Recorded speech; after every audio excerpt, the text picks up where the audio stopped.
యేసు దేహమును ఎత్తుకొని వచ్చి యూదులు పాతిపెట్టు మర్యాద చొప్పున ఆసుగంధ ద్రవ్యములు దానికి పూసి నారబట్టలు చుట్టిరి.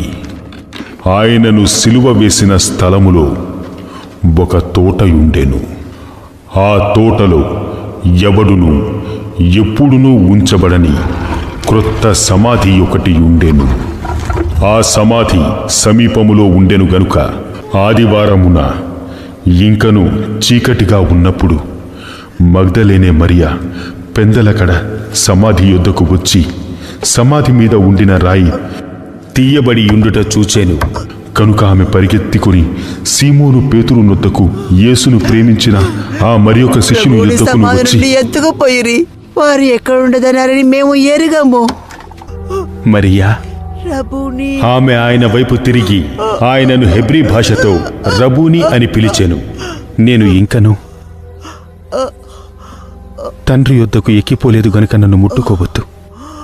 అయితే నా సహోదరుల యొద్దకు వెళ్ళి నా తండ్రియు మీ తండ్రియు నా దేవుడును మీ దేవుడనైన వాని యొద్దకు ఎక్కిపోవుచున్నానని వారితో చెప్పుము.